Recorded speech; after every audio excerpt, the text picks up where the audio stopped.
जांभूळ रायता तयार झालेला आहे। जे शुगर आहे त्यांच्यासाठी तर हे जांभूळ रायता खूपच छान, पण ह्याच्यामध्ये मी साखर ॲड केलेली आहे, साखर टाकलेली आहे। ती साखर तुम्ही नाही टाकली तरी चालेल। आता बाजारामध्ये भरपूर जांभळे येत आहेत, तर आपण जांभळापासून एक झटपट बनणारा आरोग्यदायी आणि स्वादिष्ट चटपटीत पदार्थ बनवणार आहोत। आपण जांभळापासून तर बरेच पदार्थ बनवतो, जसं की जाम, सरबत, आईस्क्रीम, पण हा पदार्थ तुम्ही कधीच बनवला नसेल असा आपण पदार्थ बनवणार आहोत। अगदी स्वादिष्ट तर आहे, हेल्दी आहे, ज्यांना शुगर आहे त्यांच्यासाठी उत्तमच आहे। पण ह्याच्यामध्ये मी ना एक साखर घातलेली आहे थोडीशी, तर तुम्ही ती साखर स्किप करा आणि हा पदार्थ बनवून बघा, खूपच सुंदर, चविष्ट आणि आरोग्यदायी। तर चला आपण सुरुवात करूया। नमस्कार मंडळी, मी रश्मी किचनमध्ये तुमचं खूप खूप स्वागत आहे। आज आपण जांभळापासून एक वेगळी रेसिपी बनवणार आहोत, तर चला सुरुवात करूया। हे मी जांभूळ घेतलेले आहेत, आता स्वच्छ धुवून घ्यायचे।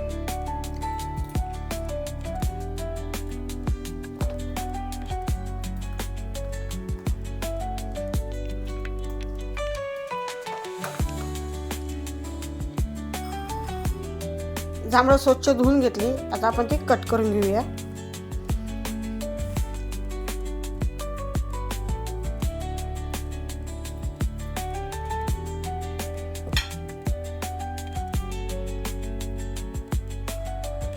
ह्यात आपण जांभूळ कट करून घेतलेले आहेत, ते आता बाजूला ठेवूया।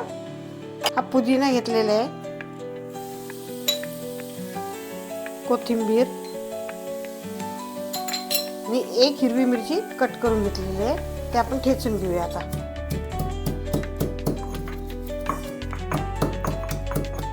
आता आपण एक दही घेऊया।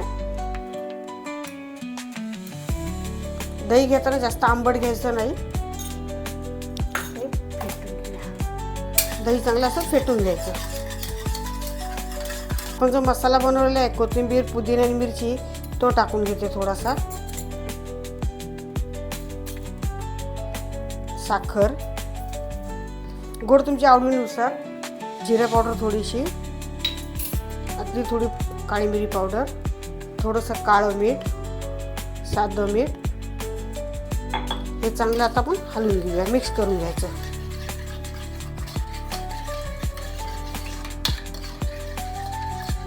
हे आपण जांभळं घेतली कट करून, ती थोडीशी अशा हाताने चुरडून घ्यायची।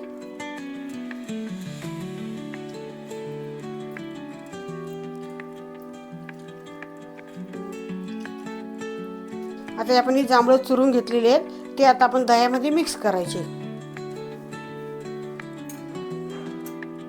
आता मी दह्यामध्ये जांभळं मिक्स करून घेते।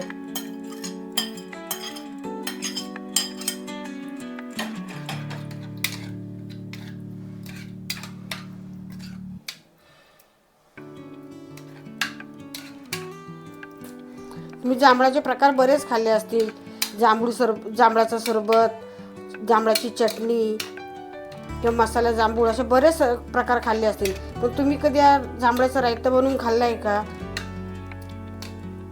एकदा नक्की ट्राय करून बघा। मी माझ्या मैत्रिणीकडे गेले होते, तिच्या घरी हा प्रकार मी खाल्ला, तो मला खूपच आवडला, म्हणून म्हटलं चला ही रेसिपी शेअर करूया, म्हणून आज मी म्हणून ही शेअर केली।